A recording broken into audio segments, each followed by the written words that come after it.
할렐루야. 전도와 영적 전쟁 첫 번째 시간입니다. 참석한 모든 분들 주님의 이름으로 축복합니다.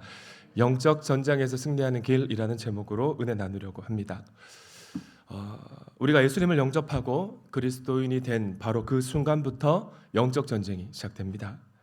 의식을 하든 의식을 하지 못하던 영적 전투가 벌어지는 현장 한복판으로 우리가 투입된 것입니다. 그래서 탁월한 영성의 소유자였던 C.S. 루이스는 스크루테이프의 편지라는 책에서 이렇게 말했습니다. 사단은 자신의 존재를 인정하지 않는 물질주의자들을 대환영하고 있다. 영적 전쟁이 있다는 이야기죠. 합력하여 선을 이루시는 하나님은 이 영적 전쟁이라는 채널을 통해서 예수 믿고 하나님의 자녀가 된 그리스도인들의 성품, 뭘요? 성품, 인격을 온유하시고 겸손하신 예수님의 성품으로 닮아가게 하십니다. 성화를 이루어가게 하신다는 거예요. 저를 따라하실까요? 믿음이 자란다는 것은 에고를 죽이는 것이다. 영적으로 성숙했다는 것은 자존심이라는 에고가 산산조각 났다는 뜻입니다. 여기서 에고란 옛사람이죠. 제가 최영기 목사님 생명회상 강의를 안 듣고 천하산 제자교회 직강 듣고 하다 보니까 최영기 목사님 강의를 최근에 다시 들으면서 놓친 부분이 있는데 이 에고 강조하는 부분이더라고요. 그래서 이번에 공부하는 분들부터는 제가 강조합니다. 생명의 삶에서 이걸 강조합니다. 우리는 예수 믿고 하나님의 자녀가 되었지만 여전히 옛사람인 에고가 남아있다는 사실이에요. 자존심이라고도 하죠. 하지만 우리는 오해합니다. 목회를 잘하는 목사가 영적이고 영적으로 성숙했다고 생각하는 거죠. 그러나 여러분, 전도를 많이 하거나 말씀을 많이 읽고 기도를 많이 하거나 봉사를 많이 한다고 해서 영적으로 성숙한 것이 아니란 사실이에요. 또 우리는 영적인 체험이 많은 분이 당연히 영적일 것이라고, 성숙했을 것이라고 좀 오해하는 경향이 있어요. 그러나 최영기 목사님은 이 사람이 자존심이라는 에고가 꼿꼿하게 살아 있어서 목사가 말해도 듣지 않고, 그래서 교정이 안 되고 자꾸만 문제가 생긴다면 뭐 어떤 영적인 신비한 체험을 한 것이지 영적으로 어리다는 사실을 강조합니다. 믿음이 어리면 어릴수록 예민한데 그것은 아직 에고가 살아있기 때문이에요. 근데 우리는 어떤가요? 열심히 있는 것을 믿음이 좋다고 오해하는 거죠. 허물과 죄로 죽었던 존재였던 우리가 예수님을 나의 구주, 나의 주님으로 영접하고 생명의 길로 들어섰습니다. 그런데 사단 마귀가 못내 아쉬운 거죠. 그 녀석들은 우리가 어떤 부분에서 가장 연약함을 보이고 허점이 있다는 사실을 잘 알고 있기 때문에 우리가 가장 약한 부분을 가지고 우리의 옛사람인 에고를 마구마구 흔들어대는데 그것이 바로 영적 전쟁의 시작인 것입니다. 근데 심지어 교인이나 교회가 영혼 구원에까지 집중하기 시작하면 더 치열하게 공격해 오는 것이죠.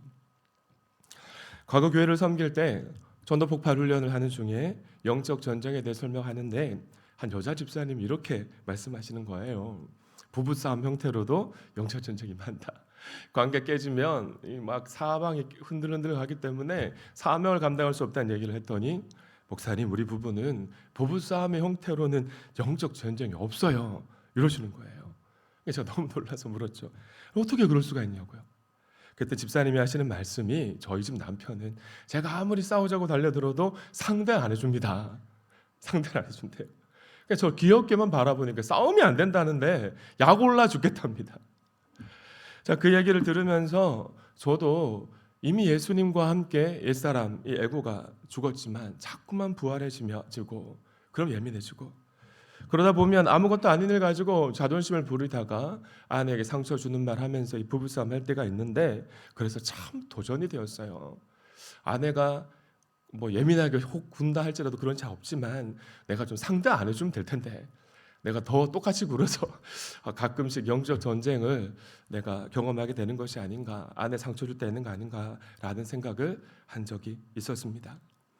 사랑하는 도안가족 여러분, 우리의 성품이 방금 제가 말씀드린 여집사님의 남편 집사님처럼 온순해서 이 전쟁이 가정 가운데 삶 속에 없으면 얼마나 좋겠습니까마는 우린 그렇지 않죠. 온순하지 못하고 우리의 에고가 꼿꼿하게 살아있는 한 전쟁은 피할 수가 없는 것입니다. 피할 수가 없다면 우리가 이겨야 할 것인데 그럼 어떻게 해야 될까? 대부분 이미 알고 계신 말씀이시겠지만 오늘 말씀을 통해 다시 한번 거룩한 영적인 정병으로 일어설 수 있는 은혜가 있기를 축원합니다. 오늘 본문은 에베소서의 결론에 해당되는 말씀인데요. 10절 말씀 함께 읽어주십니다. 시작.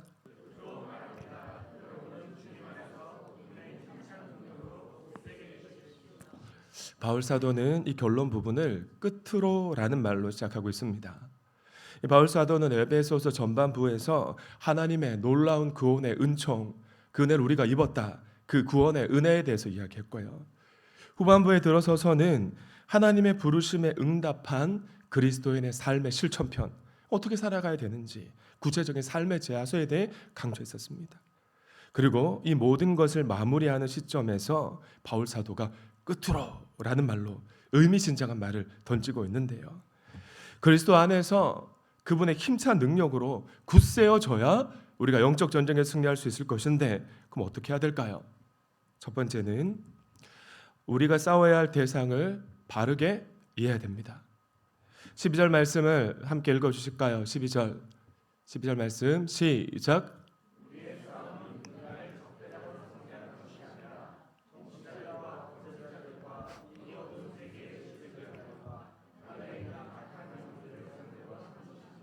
아멘. 여러분, 우리 싸움의 대상이 인간입니까? 아니죠.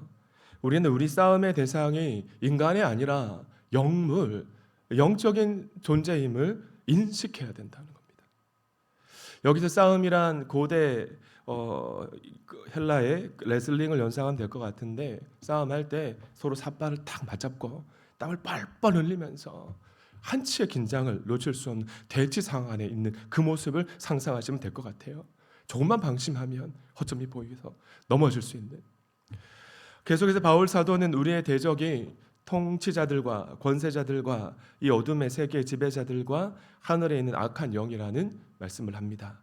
구체적으로 쪼개서 설명할 수 있겠지만 간단하게 주어서 말씀을 드리면 우리의 대적이 오합지졸이 아니라 잘 짜여진 조직체라는 말씀을 하고 있는 것이죠. 이번에 기억사역원에서 영상 진군시 홍보 영상 참 잘 만들었어요. 마지막 영상을, 그 영상을 떠올리면 될 것 같아요. 사단장이 있었죠. 졸개 마귀들이 쫙 도열해 있었고 동암교회 담당 마귀들도 있었습니다. 그런 잘 짜여진 조직체가 우리의 대적이라는 것이에요. 그런데 놀랍게도 우리의 신앙은 슬럼프가 있지만, 우리가 피곤해서 지칠 때가 있지만 우리 대적은 슬럼프가 없고 졸지도 않고 쉬지도 않아요. 24시간 우리 곁을 맴돌면서 우리의 빈틈을 노리고 있다는 사실입니다. 마치 그 옛날 사단 마귀를 상징했던 아말렉이 이스라엘 백성들의 후미를 쳤던 것처럼 우리의 대적은 우리가 피곤하여 지쳐 있을 때를 용하게 압니다. 그래서 말씀과 기도로 우리의 정서가 건강하지 못하면 우리의 상처를 건드려 오는 거예요. 관계 안에서. 반대로 지나치게 우리가 자신감에 충만해 가지고 교만해 있을 때는 우리의 자존심을 건드리는 방식으로 관계 안에서 공격해 오는 것이죠. 그런데 오늘날 사단 마귀가 우리 눈에 보이는 형태로 직접 나타나서 막 우리를 공격하나요? 그렇지가 않죠. 언제나 관계 안에서 누구를 통해 공격합니까? 사람을 통해 말과 행동으로 공격한다는 사실을 우리는 기억해야 하는 것이에요. 그때 우리는 분별해야 됩니다. 우리의 대적이 눈앞에 보이는 이 사람이 아니라 누구라는 사실을, 배후에서 역사하는 악한 영물이라는 사실을요. 아멘이십니까? 두 번째, 영적 전쟁의 승리의 비결은 영적 전쟁 승리의 비결에 대해 말씀드립니다. 그럼 어떻게 하면 이 사단 마귀와 싸워서 우리가 승리할 수 있을까요? 우리가 오해하기 쉬운 것이 영적 전쟁을 사단과 하나님과 대치 상태에 있고 그 전투, 두 신들 간의 전투라고 생각하는 겁니다. 이게 오해예요. 잘못 생각하는 것입니다. 왜냐하면 하나님은 창조주이시고 사단 마귀는 피조물이기 때문이에요. 악은 실제하지만 하나님과 같은 존재로서의 실체는 아닙니다. 그럼 영적 전쟁은 뭔가?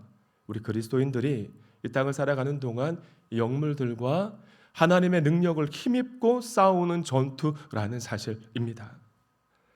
자, 그리스도인들이 하나님의 능력을 힘입어서 사단 마귀와 함께 싸우는 것이 뭐라고요? 영적 전쟁. 영적 전쟁이란 거예요. 하지만 과거에는 영적 전쟁을 좀 잘못 또 오해하는 사고와 사역 형태가 있었습니다. 2010년에 일부 기독교인들이 서울 봉은사 대웅전에 들어가서 막 예배를 드렸어요. 막 기도를 막 한 겁니다. 그것도 막 인터넷에 올려진 영상에서 막 이 사람들이 막 이렇게 말하더라고요. 이 땅은 하나님의 땅이라는 사실을 선포한다. 봉은사에 들어가가지고 하나님에 의해 이 땅은 파괴되고 회복될 것이다. 오직 하나님만 승리할 것이다라는 막 선언을 했는데 이게 영적 전쟁이 아니라는 겁니다. 2011년 대구 동화사에서도 비슷한 일이 있었어요. 목사님과 장로님, 선교사님 네 분이 동화사에 들어가서 메가폰을 잡고 막 이렇게 외친 거죠. 주 예수를 믿으라. 하나님 덕분에 밥 먹고 산다. 부처가 밥 먹고 살게 해주는 줄 아느냐? 막 이렇게 선언한 거예요. 얼굴 낯이 확 뜨거워지죠. 이런 주장을 하면서 소동을 벌였는데 얼마나 예의 없는 행동입니까? 그런 이런 일이 해외 선교지에서도 있었습니다. 2010년 미얀마로 의료 선교를 간 개신교 교인 10여 명이 미얀마 한 법당에 들어가서 막 찬송가를 부르고 예배를 한 거죠. 잘못된 선교고 잘못된 영적 전쟁에 대한 이해입니다. 그런데도 뭐가 그렇게 자랑스러웠는지 인터넷에서 자신들의 그 예배하는 영상을 올린 거예요. 보면 이 미얀마 법당에서 소란 피운 영상인데, 근데 이 영상을 설명하는 글이 이렇습니다. 20일 금식하면서 경관진을 파하고 첫 예배를 드리던 날, 하나님의 영광이 미얀마 땅과 좌우로 분별하지 못해서 죽어가는 미얀마의 수많은 불쌍한 영혼들을 구원해 주시길 우리는 간절히 기도했습니다. 소위 말하는 땅밟기 선교를 국내외 불교 사원에서 좀 다른 변질된 형태로 한 것인데 이것이 성경적인 영적 전쟁이 아니란 사실을 알아야 해요. 영적 전쟁은 우리의 삶 가운데 있습니다. 특별히 하나님은 영적 전쟁을 통해서 개인의 성화를 이루시고 하나님의 교회를 강하게 하십니다. 그러나 영혼 구원의 관점에서 말씀드리면 한번 따라 하실까요? 복음을 전하는 것, 복음을 전할 때 치열하게 영적 전쟁이 일어난다는 겁니다. 아멘이십니까? 이렇게 살아가는 삶이 교회와 성도의 존재 목적에 따라 살아가는 삶인데, 여러분, 죄악 가운데 사는 비신자들을 우리 가슴에 VIP로 품어요. 그리고 평소의 삶으로 복음을 보여주고 VIP를 섬기는 겁니다. 그때 영적 전쟁이 있습니다. 행복한 사람들의 축제 기간에는 연합교회가 제공하는 관계 맺기 루틴에 따라 VIP를 품고 관계를 맺어가는 것이죠. 하나님께서 마음의 문을 열어주시면 목장이나 연합교회를 초대할 때 영적 전쟁이 일어난다는 사실을 우리는 명확하게 인식해야 한다는 것이에요. 사단 마귀가 죄를 볼모로 비신자를 잡고 있습니다. 이 땅을 살아가는 동안에는 여러분 비신자들 한번 가만히 떠올려 보세요. 사주팔자, 운명, 이사도 제대로 마음대로 못 가요. 손 없는 날 찾아가지고 꽁꽁 묶어가서 이리저리 내세를 인정하지 않는다 말하는 사람들을 그렇게 끌고 다니다가 죽으면 지옥에다 던져 넣는 것이죠. 제가 과거 섬겼던 교회에서 아파트 전도할 때 입주 전도할 때 너무 쉬웠습니다. 손 없는 날 찾아가지고 거기 가면 딱 그냥 비신자들이 그냥 이사를 가득 오니까. 하나님과 하나님의 법을 무시하는 죄로 말미암아 생명의 근원이신 하나님과 관계가 깨어져 버린 비신자의 인생을 하나님께 돌이킬 수 있는 길은 예수 그리스도밖에 없는 줄 믿습니다. 요한일서 3장 8절 이렇게 말씀하고 있어요. 함께 읽습니다. 시작.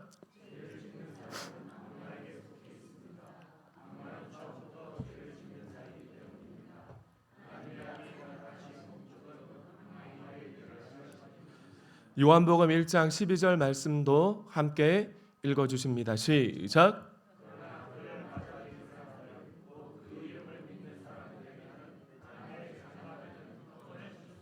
자, 여러분, 우리가 행복한 사람들의 축제를 통해 하려는 영적 전쟁은요, 요한일서 3장 8절 상태였던 우리 VIP를 요한복음 1장 12절의 상태로 바꿔가는 것, 옮겨가는 것입니다. 할렐루야. 이 전쟁 때문에 사단 마귀는 자신의 졸개, 수하인 인간들, 우리 뼈아피들 잃어버리게 되겠죠. 그렇기 때문에 치열하게 영적 공격을 감행해 온 것입니다. 그러나 2000년 전에 이미 승리하신 예수님께서 이번에도 우리 교회로 하여금 승리하게 하실 줄 믿습니다. 옆에 계신 분에게 인사하실까요? 예수님께서 이미 승리하셨습니다. 시작. 아멘. 하나님 우리를 통해 일하실 것입니다. 또 하나 영원 구원의 관점에서 영적 전쟁은 좋은 성도를 만드는 겁니다. 종교인을 신앙인으로 만들어가는 과정이에요. 오늘날 그리스도인들은 신앙의 야성을 잃어버렸습니다. 제가 2주 전 초대교회 신약교회 성도들이 예수님은 나의 주님이라는 그 정체성을 지키려고 데린쿠에 내려가고 또 어디입니까? 로마 지하에 있는 카타콤에 내려가서 350년이라는 시간을 견뎌내었다. 그러면서 신앙의 세대 계승을 일궈내었다는 말씀을 드렸지만 오늘날 그렇게 신앙을 지킬 수 있는 신앙인들이 몇 명이나 될까요? 야성을 많이 잃어버렸지 않습니까? 성경 공부를 하고 제자 훈련 열심히 했지만 그래서 머리는 커져버렸지만 정작 영원 구원하여 제자 삼는 선교적 제자의 삶을 살아가는 분들은 여러분 극히 드뭅니다. 여러분. 특히나 편안한 예배, 안락한 시설, 좋은 프로그램을 찾는 오늘날의 문화가 그리스도인의 야성을 그렇게 야성의 빗장을 풀어젖혀 버렸는데 바울 사도는 여전히 이렇게 명령하고 있습니다. 그대는 그리스도 예수의 훌륭한 군사답게 고난을 함께 달게 받으십시오. 누구든지 군에 복무하는 사람은 자기를 군사로 모집한 상관을 기쁘게 해주어야 합니다. 그러므로 그는 살림살이에 얽매여서는 안 됩니다. 할렐루야. 우리는 우리가 원하든 원하지 않든 영적 전쟁 한복판으로 주님께서 투입하셨습니다. 이 땅을 살아가는 동안. 그런데 우리가 붙잡고 살아가야 될 복음은 제가 최근에 계속 강조드리는 것처럼 여러분 선명합니다. 모호하지 않아요. 오늘날 문화가 교양이란 이름으로 적당히 포장해 버렸지만 신앙인의 삶에는 회색 지대가 존재하지 않는다는 사실을 우리는 기억해야 할 것입니다. 근데 만약 교회와 성도가 세상과 타협하면서 신앙의 회색 지도를 남겨두지 않고 영적 전쟁에 기꺼이 참전한다면 어떤 일이 벌어질까요? 처음에는 세상으로부터 미움을 받을 수도 있을 것입니다. 편안했던 관계가 깨어져서 어려움을 겪을 수가 있을 거예요. 왜냐하면 우리의 대적 마귀는 태초의 에덴 동산에서도 하나님과 인간의 관계를 깨뜨렸고 남편과 아내의 관계를 깨뜨림으로 하나님의 사역을 감당하지 못하게 하려 했기 때문입니다. 그러나 예수님은 이렇게 말씀하셨죠. 내가 이것을 너희에게 말하는 것은 너희가 내 안에서 평화를 얻게 하려 하는 것이다. 너희가 세상에서 환난을 당하나 담대하라. 내가 세상을 이기었노라. 할렐루야. 우리가 영적 전투에 기꺼이 참전할 때 매번 승리할 수는 없지 않습니까? 때론 산발적인 전투에 패해서 신음할 때도 있습니다. 그러나 우리 안에 내재하신 성령께서 우리를 위로하실 거예요. 반드시 치료하실 것이고 회복해 주실 것입니다. 그렇게 우리는 사생활에 얽매이지 않는 거룩한 주님의 군사로 정병으로 조금씩 점진적으로 자라가게 되는 것입니다. 그럼 만약 우리가 영적 전쟁이 두려워서 피한다면 어떻게 될까요? 우리 신앙도 성장하지 않을 뿐만이 아니라 우리 주변에 아무런 일도 일어나지 않을 것입니다.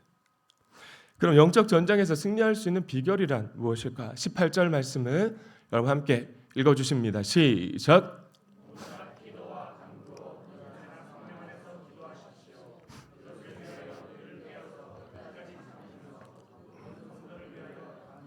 자, 18절 말씀 띄워 놓으시고요. 18절 말씀에서 중요한 문장이 뭘까요? 뭘까요? 네, 기도, 간구 이렇게 얘기하실 텐데 저는 늘 깨어서 끝까지 참으면서라고 생각합니다. 끝까지 참으면서. 저도 과거에는 영적 전쟁에서 승리하는 길이 말씀을 붙잡는 거다. 기도하는 거다. 그렇게 제가 가르쳤었거든요. 왜냐하면 우리가 잘 알고 있는 것처럼 에베소서 6장 12절에서 17절까지 이 전신갑주 세트는 모두가 다 말씀이기 때문에 그렇습니다. 물론 영적 전쟁에 참전한 성도님들이 말씀의 전신갑주를 입어야 하고 말씀을 붙잡고 기도해야겠지요. 그러나 영적 전쟁 한가운데 들어가서 사단 마귀가 쏘아대는 불화살 화전에 일격을 당하고 나면 어떻게 됩니까? 판단력을 상실하게 됩니다. 심지어 목사들조차도 그때는 말씀의 능력이 작동되지 않아요, 여러분. 기도도 잘 되지 않습니다. 그냥 참고 끝까지 견디는 겁니다. 기도하면서 내가 감당할 수 있는 부분까지는 최선을 다하고 감당할 수 없는 부분 어떻게 하면 됩니까? 누구에게 맡기나요? 주님께 맡기는 겁니다. 그분을 신뢰하면서. 그리고 하나님이 어떤 결과를 주시든지 가장 좋은 것을 주셨다 믿고 더 좋은 것을 주실 것이라는 믿음과 소망을 가지고 끝까지 인내하면 야고보서 1장 14절 말씀처럼 하나님은 우리를 온전하고 구비하게 하시고 자라가게 하십니다. 조금 더 부족함이 없는 작은 예수로 빚어가신다는 사실을 믿으시기 바랍니다. 아멘이시죠? 그러니까 지금 와서 제가 목회하고 또 돌아보니까 영적 전쟁에서 승리할 수 있는 유일한 비결은 한 가지밖에 없더라고요. 끝까지 인내력을 충분히 발휘하는 겁니다. 하나님이 허락하신 사명의 자리를 지켜가면서 기도하는 것, 기도가 잘 안 돼도 기도하는 것밖에 없다는 사실이에요. 아멘이시죠? 우리 교회 한 여자 집사님의 이야기입니다. 도암교회에 아는 언니, 지인 집사님이 계셔서 출근이 1시간, 출퇴근 왕복 2시간 하셔야 되는 교회에 근처로 이사를 오셔서 등록하셨어요. 근데 그분은 지방으로 남편 직장 다 내려가 버리고 아는 사람도 없고 가정교회 왔는데 가정교회는 왠지 모르게 낯설고 잘 모르겠고 근데 교회는 막 이제 혼란의 도가니로 막 들어가고 있었던 거죠. 여기저기서 들릴 혼란스러운 소리들. 그런데 그냥 끝까지 붙잡고 하나님 신뢰하면서 사명의 자리 이탈하지 않고 견디신 것입니다. 교육 목자로 섬기고 오랜 기획사역원에 섬기시면서 하나님 나라를 얼마나 아름답게 보여주시고 또 본인의 신앙도 아름답게 자라가신지 몰라요. 우리 도함께 모든 믿음의 교우들이 사단 마귀가 원하는 대로 예상하는 대로 사명의 자리를 이탈하지 않을 수 있기를 축복합니다. 옆에 계신 분에게 인사하실까요? 다 지나갑니다. 한번 인사하실 때 끝까지 참고 견딥시다. 시작. 네, 지금 영적 공격이 여러분 잘 보세요. 그 정도로 나에게 몰아쳐 온다는 것은 하나님이 여러분에게 요구하시는 성화가 그 정도 지금 현재 수준이라는 것입니다. 만약 이번에 패하면 사명의 자리를 이탈하면 하나님은 약간 상처 입은 모습 회복시키시겠죠. 그러나 반드시 우리에게 요구하시는 성화의 수준이 그 정도 수준이기 때문에 사단 마귀에게 다른 형태의 공격을 허용하셔서라도 우리를 다시 산산조각 내셔서 토기장이 되신 주님께서 아름다운 토기로 다듬어 가신다는 사실이에요. 그러나 내가 가는 길을 오직 그가 아시나니 그가 나를 단련하신 후에는 내가 순금같이 되어 나오리라 라는 고난의 바다 한가운데서 욥이 고백했던 것처럼 우리 하나님은 영적 전쟁을 통해 우리를 성숙한 신앙인으로 빚어가시고 영혼 구원의 열매도 주시며 끝까지 인내하며 말씀을 붙잡고 기도하는 여러분에게 빛나는 천국의 상급의 면류관도 주실 것입니다. 그 하나를 신뢰하면서 끝까지 견디고 주님 앞에 함께 달려가는 저와 여러분이 될 수 있기를 축원합니다. 하나님께 영광의 박수 올려드립니다. 함께 찬양.